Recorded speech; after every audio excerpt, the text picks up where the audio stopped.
Welcome to Nature's Guardians. I'm Micah Siegel. Each week, I talk with people working to save and help animals around the world. They are nature's guardians, and you can become one too. Today, I'm talking with Siu Tay Wong, founder of the Bornean Sun Bear Conservation Center.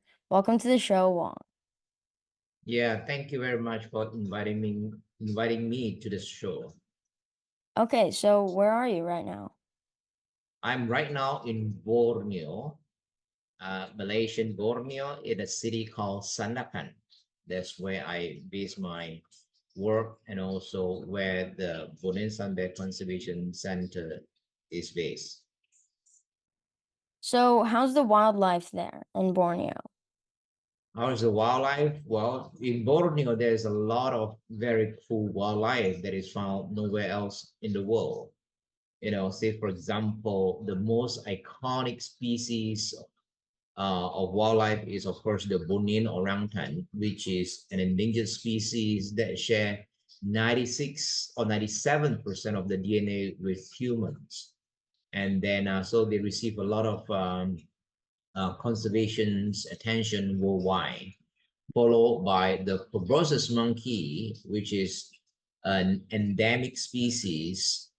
This monkey only found on the islands of Borneo with a big nose, okay, the proboscis monkey. And of course, the Bornean sun bear, which is the smallest among the smallest bear species in the world. And there are pygmy elephant, there are clouded leopard, and many, many wildlife. Yeah, so in general, this place is filled with life, filled with different species of plants and animal, and we call our forest one of the most diverse ecosystem on Earth. And the biodiversity in our forest is extremely rich. Yeah. So, what is your job to protect it? My job, I am trained as a wildlife biologist and a tropical forest ecologist. I have a background of a veterinarian, and then over the last 26 years, I've been working closely with Bornean sun bear, which is one of the very little known bear species in the world and also the smallest bear species in the world. And then I came here to study the ecology some 26 years ago. I never left Borneo. And I also study bearded pig for my doctorate. And then some 16 years ago, I founded the Bornean Sun Bear Conservation Center in order to conserve sun bear through holistic and pragmatic approaches. The works that we are doing is actually quite a lot of all kind of works. Yeah. So, what are some of the projects that you've done? So our centers work on various aspects of sun bears, namely we do rescue. Okay, so we are working closely with the Sabah Wildlife Department, who is the wildlife authority in the state of Sabah, in order to help taking care of the rescued sun bear. So here in this part of the world, there are sun bears being kept as pets illegally. And because it is illegal, and every times when the wildlife department receive report that people keep them as illegal pets, the wildlife authority will go and rescue and confiscate and then send to us, and we help taking care of them. So we improve the animal welfare. The second thing that we do is education. Since sun bear is the least known bear in the world, not many people, including local, in our forest. So we have an education unit who are constantly talking to school groups, either students invite them to come to our center to learn about sun bears and see the sun bear habitat, or we went to their school to do a series of education outreach programs. And then we also research facilities. We have been incorporate or collaborate with many university or research institutions, master student, PhD students, or researchers to conduct various research on sun bears, either our captive sun bear at the center, and also the wild sun bears live in the forest. We also rehabilitate those bears that can be released or rehabilitated and back into the wild. So far, we have released 12 rescue sun bears back into the forest, and currently we have a bear cub called Tinom, who is undergo the so-called soft release program in the forest. And then we also help out with the local communities, so that they can get a better jobs or improve their livelihood. We work with a lot of NGOs and agencies to so to speak, um, to empowering the local people, which is extremely important. And then we also work with other NGOs to combat wildlife poaching as well. So all in all, a lot of work in order to conserve the sun bears. So let's get a little bit more specific. So, what are some numbers? So, Then, like, what is their mhm. population? How many are poached every year, etc.? Yeah, we do not know a lot of them since they are still very elusive, so they are still little known. Across the world, we do not know how many sun bear left. And then, but in West Malaysia, there's an official numbers of sun bears left in the wild. This is in West Malaysia or Peninsula of Malaysia. And then the numbers given by the authority is 300 to 500 sun bear left in West Malaysia, which is not a lot of bears. And then in Borneo, although we do not know their numbers, but one thing for sure, their numbers is much lower than the orangutan, which is a critically endangered species. So if you want me to guess how many sun bears are left in Borneo, I would say only a few thousand. And then other parts of Southeast Asia, I don't think, bears number is a lot. They are threatened. They are listed as the vulnerable species and under the IUCN Red Book listing. The population has been declined more than 35% over the last 30 years. So if we do not do something subtle and effective, then their population will still continue to decline. And then already we are seeing many sun bears become locally extinct, and then followed by regional extinct or even country extinction. So this is the situations. And then in terms of how many animals are being poached, actually we do not know. But anecdotal informations show that yes, there has been bears has been being poached, and then and in the past, of course, when during the logging era, a lot of forest has been cleared, has been logged, and those animals that live in those forests were losing their habitat permanently. So all of these greatly affected their population. Yeah, and sun bear again still the least known there, so we still have a lot of unknown in terms of number. We don't have a lot of statistic.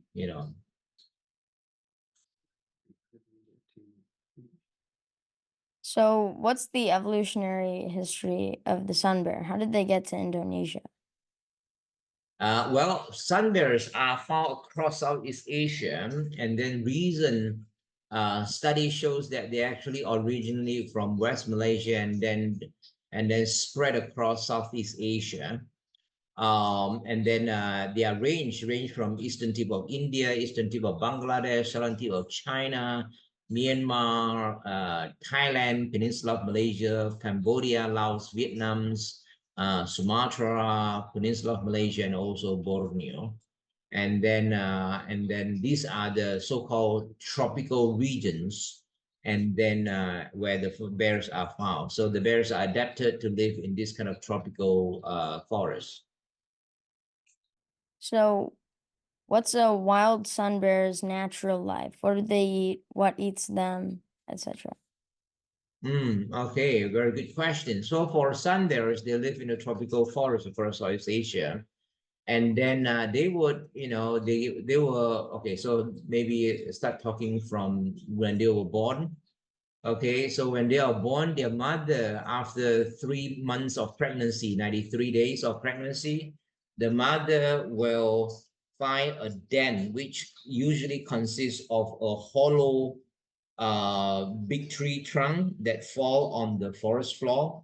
And that is a perfect den site for the female to raise their young because it is relatively dry. In this rainforest, it is relatively safe and very relatively quiet so that the female can give birth, raise the calf, and then by the time the calf reach about 2 months old, the calves would gain mobility. Then the calves would come out from the den, follow the mother to forage, and then the mother would protect their calf as well as nurse the calf with the milk, and then teach the calf how to survive up to 3 to 4 years.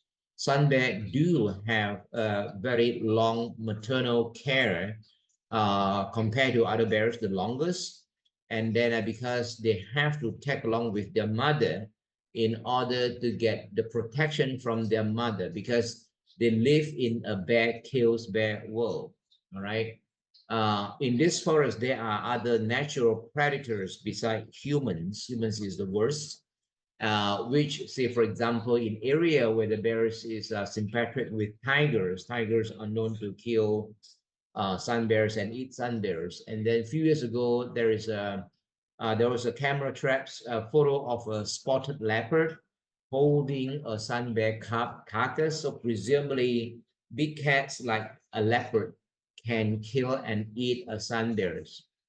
And then here in Borneo, we don't have big cats like leopard, or we do have clouded leopard, which is medium-sized cats, and also we don't have tiger, but we do have a documented natural predators case, predation case, documented by a 7 meters reticulated python killed and swallow a sun bear whole many years ago in Borneo. So that is as far as the natural predators go. And also, again, they live in the bear kills bear world. The competitions between the bears are very, very high because there's not enough food in the forest. That's why sun bear is the smallest bear species in the world.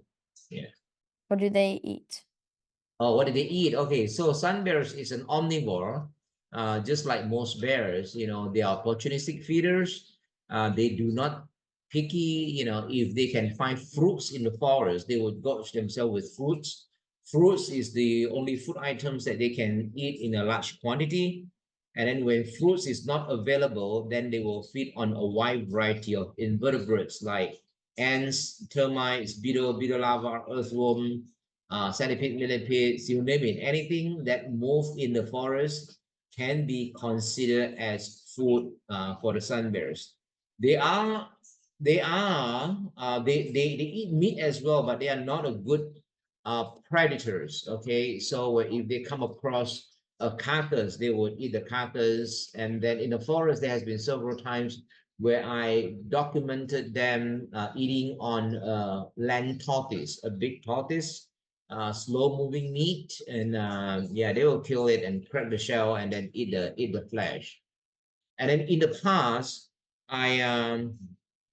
in the past I trap bears with in a trap in order to study them. And then the best bait that I use is chicken guts, actually. Those chicken guts that I bought from the local chicken slaughterhouse. And then yeah, I put it in a basket. After a few days, this chicken gut turns into juicy, creamy, cheesy, maggoty, and smelly. And this is how some bear love it. So there you go. They eat everything. Yeah.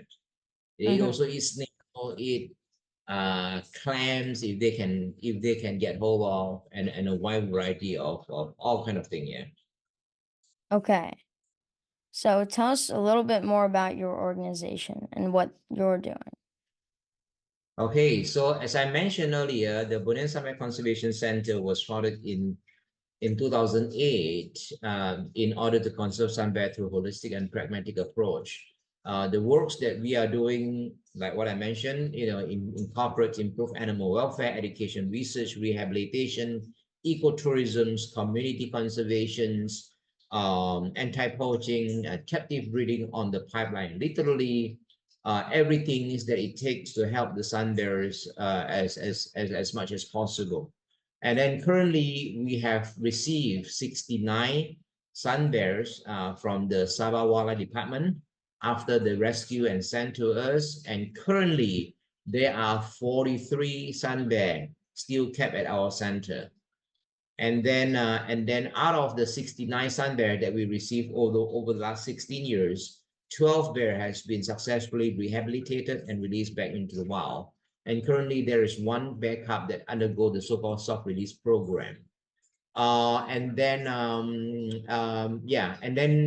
we work with either local governments or various NGOs and to do education outreach program, to do all kind of work, research work, and things like that. So yeah, I answer your questions earlier. So, how many people do you have in your organization and how's it Yeah, funded? yeah. Currently there are 40 full-time staff, and then we grow from a team of 2 people to right now 40 people. And then beside our full-time staff, we also recruit volunteers and intern students. So at any one time, there are more than 40 people working at our center. And then how do we fund it? Before our center open to the public, I have to write grants. I have to ask people to donate to us, and then and that is not easy, and there is a lot of work in order to find that kind of money. But we managed to go through that process.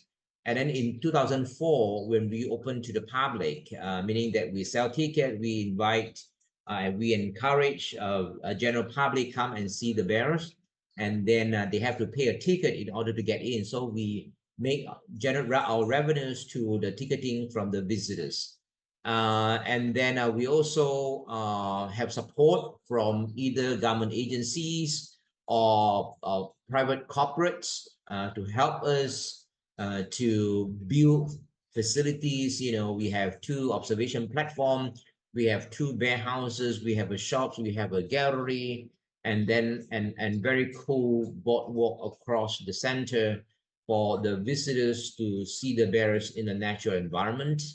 And then so all in all needs a lot of money. And then so we have been very dependent on tourists, especially in terms of nature-based tourisms, to generate for the revenues. But unfortunately, during the pandemic, during the lockdown, we suffer a lot financially because there's no tourist activity at all.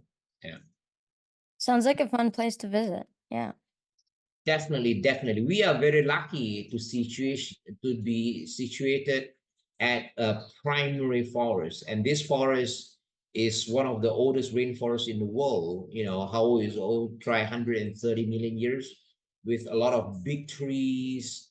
The average canopy height is 50 meters. It's 150 feet, and then our tallest tree in our forest is 76 meters tall. More than 200 feet. Big trees. And then inside this forest, there's all kind of wildlife, gibbons, orangutan, hornbills, you name it, are still there. So it's a very cool place to see, to experience that kind of tropical rainforest. Is wet, hot, rains almost every afternoon. Definitely is something that is not fine in your country, where you're from. Yeah. Yeah. So, what about habitat loss in Borneo?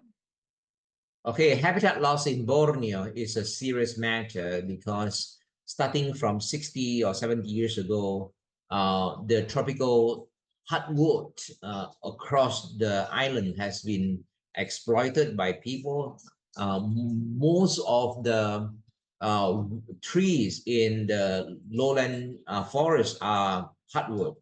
They are very hardwood and fetch a lot of money in the local and international timber market, and therefore those are the very first natural resources to be exploited. And then depends on where you are. Different regions have different rate of deforestation. Yeah, say for example, Sabah, still have about 50% of the natural forest left, and the government have pledged to keep 50% of the total land areas forested, which is a pretty good commitment to save the forest and to keep the forest. And then Brunei, a very a small country in between the state of Sabah and Sarawak that belongs to Malaysia, because their country do not depend so much on timber to generate revenues. They depends a lot on oil, and then so they keep their forest at 70% right now. And then Sarawak, I think is about 40%, if not 30 or 40% left, if I'm not mistaken. And then in the Kalimantan side, the Indonesian side of Borneo, the deforestation is actually quite bad as well. So as you know, Malaysia and Indonesia is the two biggest country that produce palm oil, and then Yeah. all of the palm oil plantation, uh, before it become a plantation, it is a lowland deep turf cup or lowland tropical forest, where sun bears, orangutans, rhino are found.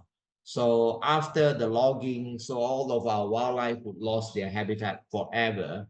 So they suffer a lot from habitat loss by deforestation. And deforestation is by far the biggest threats to the survival of all of our wildlife. And then when logging started, people start to move either into the forest. Daytime they do logging, and nighttime they will do hunting, because most of the times this is what they eat. The local wildlife population is what they eat. And also the creation of logging road create access for more people to entering the forest, which is also a big bad news for all of the wildlife that live in this forest. So it is a challenge, work for us to keep the forest, but right now most of the forest that can be logged already be logged, so deforestation logging is slowly kind of slowing down. And then yeah, the expansion of the oil palm plantation also kind of halt because of the sustainable palm oil initiative. There's a lot of regulations that no new land, no new forests are to be cleared to make way for urban plantation. So hopefully this is the time where we need to learn how to live harmoniously with wildlife, and we human should think about how we're going to do that, and then give them a lots of room so that they can survive and propagate. Yeah. So, what will Borneo look like in 30 years? What will Borneo look like in 30 years depends on where you talk about. In Borneo can be divided into 4 different regions. The 2 states, Sabah and Sarawak, belongs to the country of Malaysia. And then in between the 2 states is Brunei. And then the southern part of Borneo belongs to Kalimantan, to Indonesia. The situation for Sabah, the forest will keep at 50%, and then 30% is oil plantation, and then the other 20% is various human activities.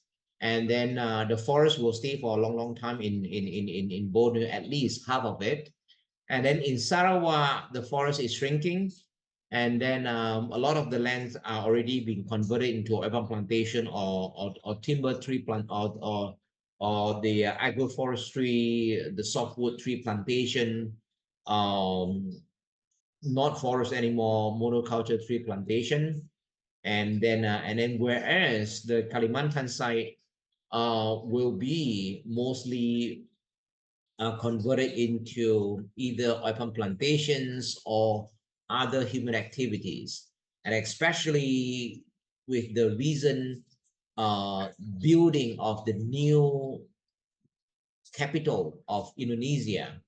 Okay, the capital of Indonesia is Jakarta, and then started from last year or this year, the government have moved their capital city to a brand new capital called Nusantara. And right now, as we speak, the new capital city is under construction. So there's a lot of buildings, and there'll be more people moving into the Indonesia, Borneo, and then yeah, that's why the condition over there for wildlife is not great, because as long as there are more people live here, there will be less for the wildlife. Whereas in Brunei, the Brunei forest, I think will decrease a little bit. A few years ago, when I was there, they are talking about they are concerning that their oil reserve will deplete it in the next 20 or 15 to 20 years. And then after that, they will be start logging the timber, start logging the forest. So also not so good news, to a lot of wildlife. And then as long as human population grow in this part of the world, when human population is growing, and then there will be less habitat for all of the wildlife in the forest, that's for sure. Thank you so much for talking with me today, Wong. And thank you for watching. You can help animals by hitting the like button and subscribing to this channel. I'll see you next time on Nature's Guardians.